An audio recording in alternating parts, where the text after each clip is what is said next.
Okay, let's start. So today's unit, lecture discussion will be on the colonial state. Now the two lectures that we had previously was on the role of colonial state in economic development. Now we are going to look at the colonial state in terms of its political and ideological pursuit. What is the political drive behind the colonial state presence probably around after 1945?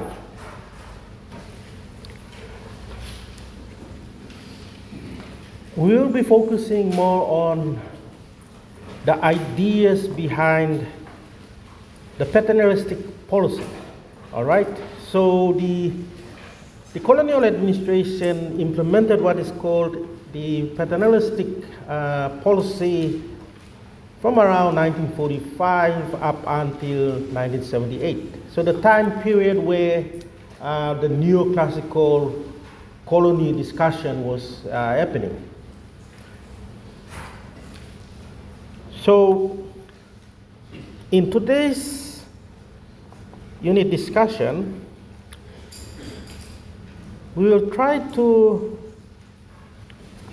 talk about the colonial state, describe its features, its attributes, explain the ideological and social aspect of that policy, and later we will talk about the gradual approaches towards independence. How the paternalistic policy was reshaped into this gradual approach before reaching the self-government in 1975, or 73 rather. So if you look at the reading,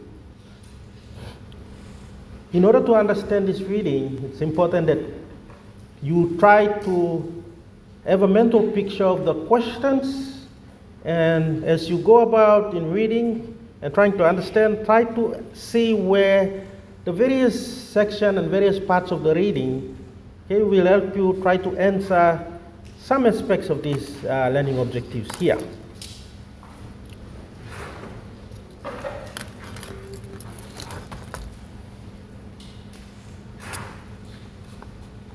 Now, in tutorial class, at best, we will try to describe these three aspects here, and that is taken out of the objective as well. Describe the notion of what the colonial state is,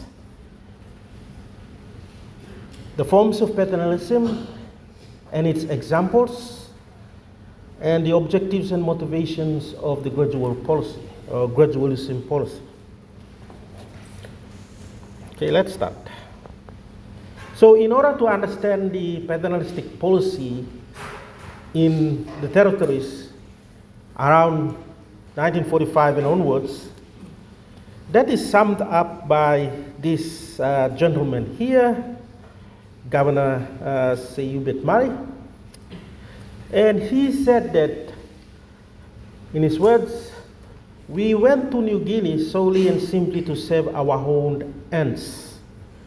And this fact should never be forgotten in dealing with the natives of that country. So in order to understand the reading, this statement here sort of summarizes the all three lectures here.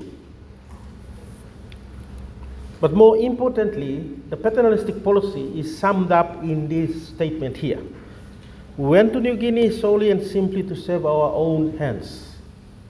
It is the Australians, or the Australian interest, okay, that drives the establishment, the economical and political developments in both territories up until 1949 and then after 1949.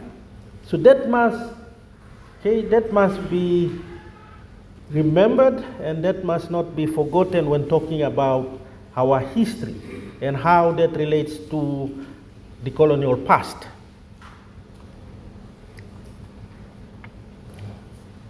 Now, what is a colonial state? A classic colonial state is an absolutist. I talked about that briefly on Thursday. An absolute state is authoritative in nature and hierarchical in nature.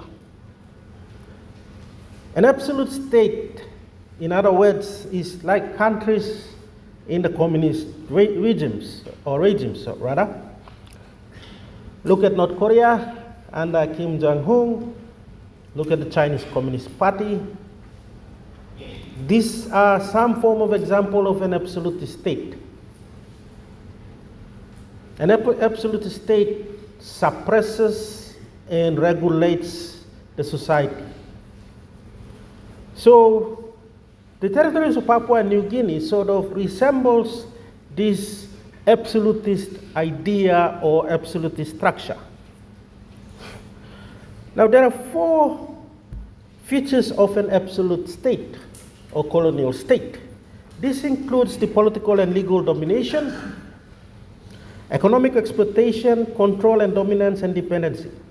We very much covered both economic exploitation through lectures 1 and lectures 2, and dependency.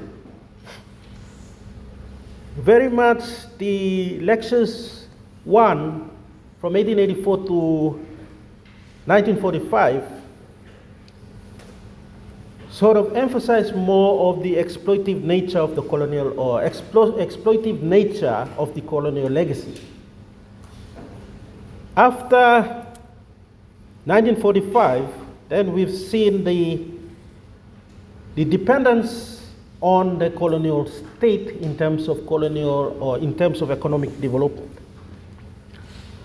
Now we will try to understand the political and legal domination. Out of that political and legal domination comes this idea of control and domination, all right? So all in all, this package gives you what a colonial state is under this absolutist model. So in an absolutist model, a colonial state should exhibit these features here. A colonial state, you will find in a colonial state that there is strong forces of political and legal dominance, there is presence of economic exploitation, there is control and dominance or domination, and the ever reliance or dependency. Now we'll try and break that down. Now to further understand the political and legal, let's say, features, we try to look at the examples that is happening in the 2 territories. And by looking at these 2 examples, we can break them down into the ideological aspect of it and social aspect of it.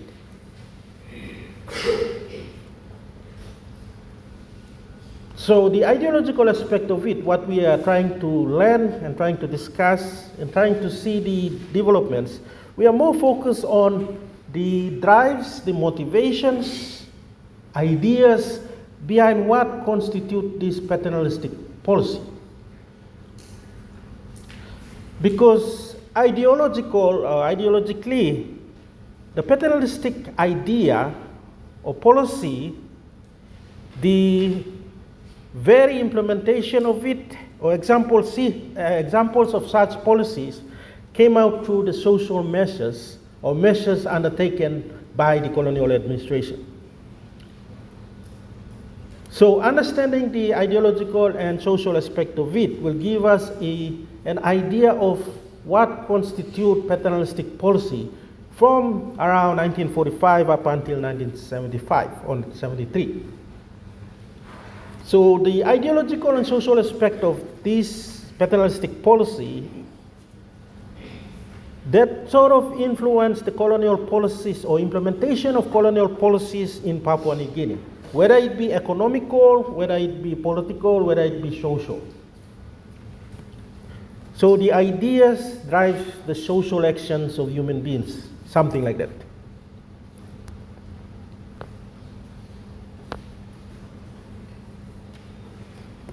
Now let's look at what constitutes paternalistic ideology. So the paternalistic policy operates on this notion here. The idea that the native could not improve himself, and therefore it was the responsibility of the white masters to uplift him by hard work so as to ensure not only his improvement but indeed his very survival. That is the social theory around this idea of paternalistic. So social theory during the time, it's part of what is called the modernization theory or developmental theory. They argue that in a primitive society needs to be nurtured in such a way that they introduce development, okay, as a progression, step by step, in a way not to destroy the fabrics of that particular society, but improve that particular society to some level of development. So coming into this paternalistic idea is that, for example, the colonial administration saw that Papua and New Guinea societies living with the constructed territories are not capable of modernization, are not capable of development. So it is in the best interest of the colonizers to ensure there is a pathway for development for the natives of that particular society. So that theory was not only introduced in Papua New Guinea or Papua New Guinea territory, it was already established and introduced elsewhere around the world. Cases can be found in Africa. So that forms the basic idea, okay? The idea that natives could not improve him or herself, and it requires colonization, civilization to improve themselves. And that improvement must come through manual labor, working for, okay, monies, something like that. So you working hard to come and get a degree and get a job is a process of civilization. So you started off, for example, as a native when you went and started grade 1, and then your progression to civilization when you started work. So that was the idea that drives this idea, or that drives this paternalistic ideology. Now, we'll see how this idea is implemented. Now there are three forms in which how paternalistic idea or paternalistic policy is implemented. Number one is the civilizing missions under William McGregor. Okay, if you read the chapters, it will give you examples of the civilizing missions under William McGregor. Now, what is this civilizing mission, or what is it about? For example, one is what is called the Pax Australiana. Now, under William McGregor, he believes that minimum intervention with the society is the best way forward, okay, in ensuring that the colonial administration and the native, okay, or the people coexist together. So in such a way, we just leave the natives do what they do, and what we do is we try to take care of their interest, but not to force them. I'll give you an example. The main administration center of the colonial administration is at Konodobu. You don't see them established or having a big station up in the Momase, New Guinea Islands. Instead, they send out patrol officers or KIAPs. So in a tool bag of a patrol officer, he would have his compass, he would have his maps, he would have his radios, he would have some stationaries, okay, food pack, and he will walk the terrains. He will map up boundaries. He will talk to the people, understand the society, This is an example of what Pax Australiana is. They did it in such a way that it does not cause any conflict between the natives and the colonial administration. Minimum intervention. Okay, so the Kiap sort of carries the old idea of government with it. So this is the William McGregor's idea of civilizing mission. So they go in, understand territories, they use the Kiaps to establish structures, they use the Kiaps to establish local governments, and the Kiaps also bring with them medical supplies. Instead of having, let's say, a military army bringing in goods and supplies, you have a Kiap with recruited police, indigenous police personnel, or recruited laborers. Okay, all of us seated here have an example. For example, your grandfathers are part of this, what is called the police constabulary. They assist the Kiaps, right? They carry with them, let's say, the Kiaps' all administrative tools. So this is number one, civilizing mission. So the idea is to have minimum intervention with the locals. Let them do what they are doing, and then we just keep an eye on them. Now, second example of this paternalistic policy is what is called peaceful penetration. Okay, this peaceful penetration is achieved through missionaries. One way of modernizing the natives is to get them or preach the word of God. And our country today has a lot of histories and stories behind the establishment of these missionaries. Even the development of this country is owed to these missionaries.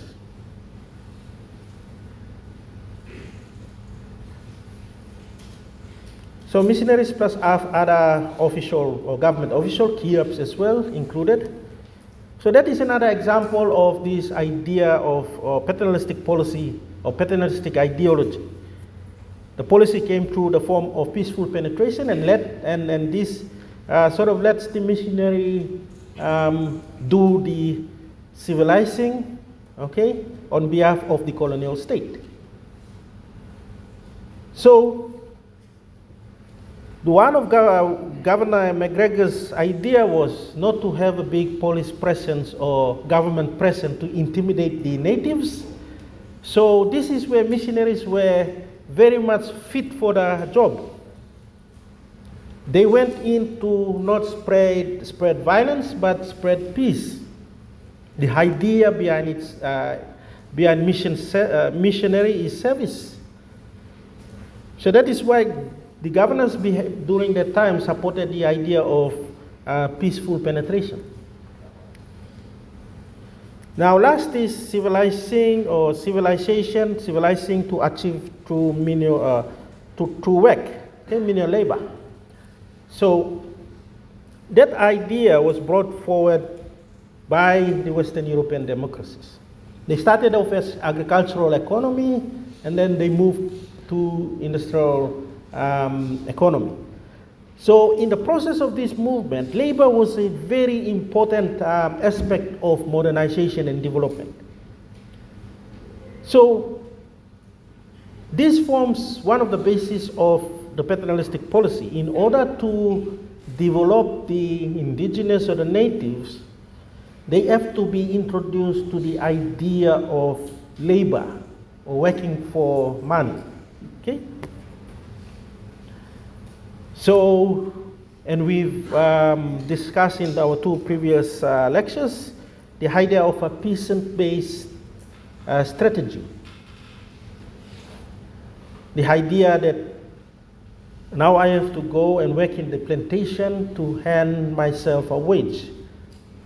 And through that idea, if they thought that if they can recruit a lot of natives working on those plantations, the idea of working for money will eventually be an advantage for the colonial administration in terms of okay, revenue generation through taxation. So these are the three aspects or features of paternalistic policy. And if you read the chapters, there are various examples given, okay, through these three examples here.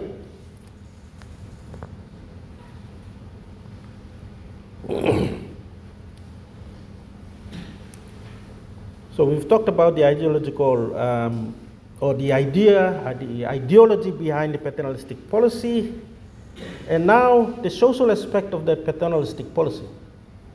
Now, ideology brings out the social aspect.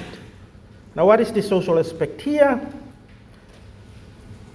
Well, the social aspect has not been very good. Number one is it created this inferiority complex.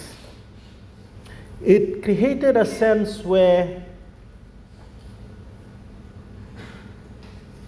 there is a differences of superiority in races. Okay? Created this idea of white, okay, supremacy or white men. Okay? The natives on one side, the white men on the other side. Okay? The natives are more developed, the white men are more developed or settlers, and the natives are underdeveloped. So that is found through, well, Governor Hubert Murray, okay, stated that Papuans were inferior in mental and physical makeup to that of European. Not until 1939. In 1939, the territory saw the first Catholic priest, I believe, Father Louis Wankeke. Where is he from? I believe from the central province, Kariku? Yeah, somewhere along that. He was the first Catholic priest. Now, the significance of it is that during the time, the colonial administration saw the native population as being inferior. That is why they were not adamant to speed up development, and especially when it comes to increase in education, literacy and numeracy. Not around 1939 when Father Wankeke became the first indigenous Catholic priest, that he sort of challenged this inferiority idea or complex that associated with this paternalistic policy or ideas here. It was after 1939 that the colonial administration started to support indigenous education and support indigenous education, and trying to make the natives or the indigenous become lawyers, doctors. So it was after 1939. Secondly is the widespread of racism. Now that came through the restriction of interrelations. There are certain parts of the city or the certain parts during those days were only restricted to white settlers and not the indigenous. There are certain areas that are open to indigenous or natives. There are certain areas that is not open to indigenous or natives. And one of the extreme cases of such policy came through the 1929 White Woman Act or White Women's Act. It places taboos on sexual relationship between black men and white women. It was later lifted, but that is an example of the racist sentiment or policy that came about as a result of this paternalistic policy.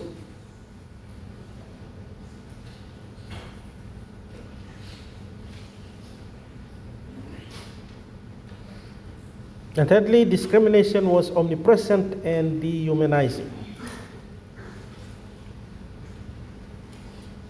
So during those time, you can,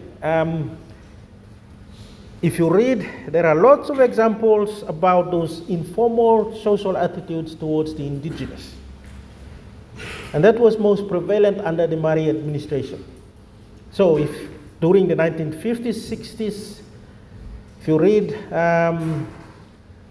biographies of our late founding fathers, read scripts, you would have come across these dehumanizing policies against the indigenous. So that is part of the social aspect of this paternalistic policy here.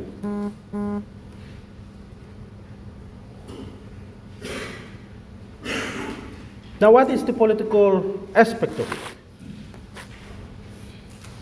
So here, the ideology created a social, let's say, space for ideas and for behaviors amongst the white settlers and the indigenous. Now, both ideological and social aspect of it, or features of the paternalistic policy, gave birth to the political aspect. So these ideas led to the suppression of what is called the intelligentsia, or suppression of intelligentsia in the territories. Because these white settlers of the colonial state sees white men as inferior towards the indigenous, that has contributed to the way they see or the way they implement education in the territories. For example, the colonial state or the colonial administration thought that education would make the natives or the indigenous less amenable to the Europeans. Okay? It will not make a sense if we give them education. So leave them as it is and we'll just wait, watch from afar. Okay, that's the kind of thinking, the kind of approach.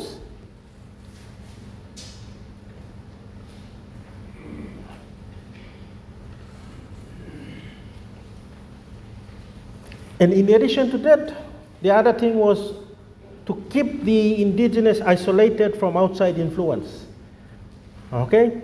You may read in history, for example, the Mahatma Gandhi protest in India, several protests in Africa. Various elites of these countries, or now these countries, were resisting against the colonial administration. Perhaps that was one of the perhaps that is one of the fears that the colonial state or the colonial administration was having, is that if we give them education, the tool for them to think critically, they would one day rise up against the colonial state. And as such, that sort of suppress any form of intelligentsia, any form of education towards the indigenous.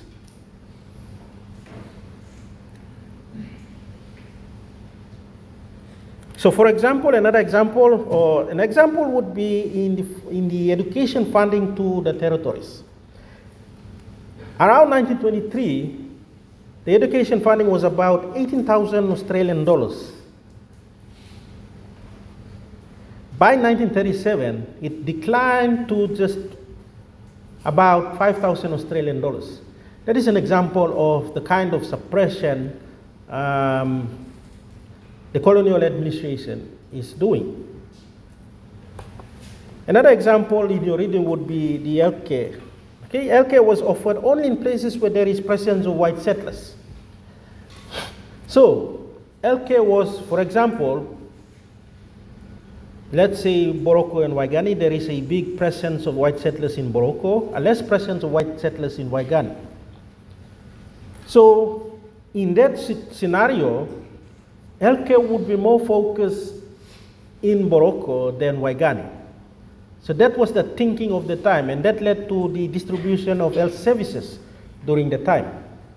So health services, and you can say infrastructural and other services apart from education, were only focused on areas where there is a population of white settlers.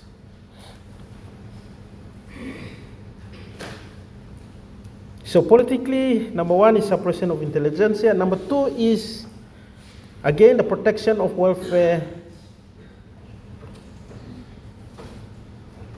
protection and welfare were administrative slogans. At best, in every, let's say, articles that you read about during the time, the slogan was the protection and welfare of the indigenous. In other words, the white settlers would not, or the administration, the colonial administration would not want to interfere with, the indigenous communities. And that led to the Native Ordinance Act. The Native Ordinance Act is an act that is created to have a line drawn between how the colonial administration will deal with the indigenous population. And again, this comes back to the overall theme here. You would have come across reading that the Australian colonial administration followed a very uninterested colonial policy tone.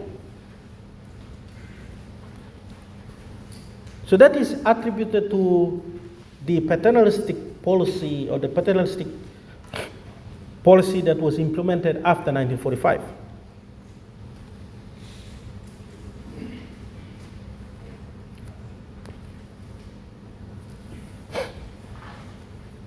Now, paternalistic policy talks about segregation, talks about inferiority complex, talks about restricting indigenous or natives and the white settlers, talks about giving less education to these indigenous people, so to speak. Around 1960s, the global trend and the global political climate has changed. Between 1950s and 70s, more countries around Africa and even Asia were granted independence. Decolonization took place. Now that forced the hand of the Australian colonial administration to limit and allow flexibility in the paternalistic policy tone. Now that flexibility comes through the form of what is called the gradual policy developments after 1960s. Now during the time, Governor Aslak called it the free, close and permanent approach, called it the Aslak system. Now what is this Aslak system? Aslak system talks about universal development. After 1960s, the colonial administration now started to pursue universal form of education and healthcare policy. Humanization was slowly or trying to be implemented throughout the territories together with education. And it was during that time you would have seen most of your grandfathers or even your fathers and mothers started to receive elementary and primary education. It was around that time that where this gradual policy was implemented. Now, the gradual policy was implemented because of the politics of that time. An example of that would be the Food Report in 1962. Now, the Australian administration would not, or would like to, or the Australian administration were forced upon having a flexibility in the way they manage the territories as a result of the pressure from the United Nations. Now, the Food Report is a very important document because it highlighted the need for speedy economic, political, and social development in the territories. Now, the challenge for the colonial state is how to speed economic and political social development, at the same time not to defeat the purpose of paternalistic policy. So, to come to a common ground, they implemented the gradual policy development after 1960s. And an example of that would be by 1960s, 1967, the University of Papua New Guinea was created through the University of Papua New Guinea Act.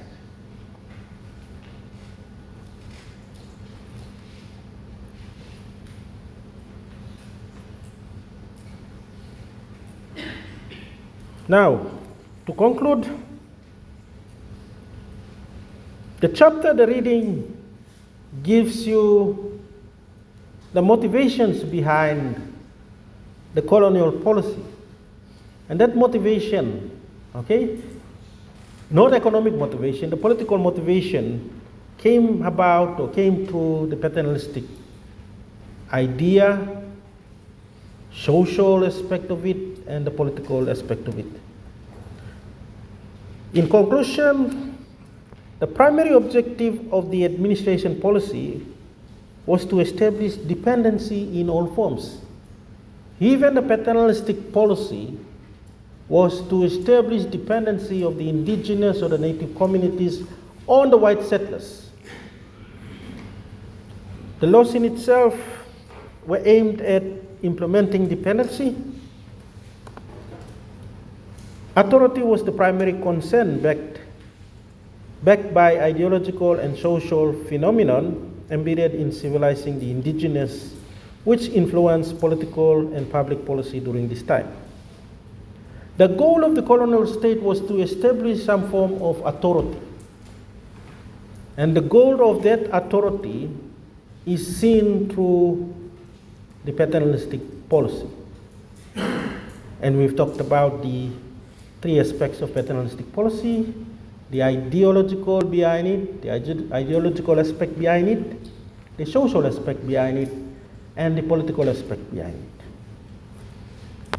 Now, what you have to do now is, having that picture in mind, go back and read the chapter again, so that it helps you understand where and how this paternalistic policy came into being.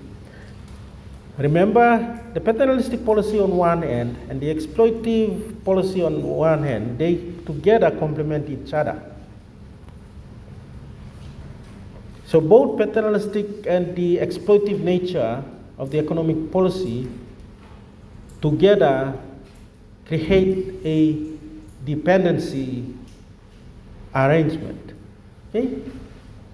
Dependency from the native and indigenous communities on or relying on the white settlers. Okay, so with that, that concludes the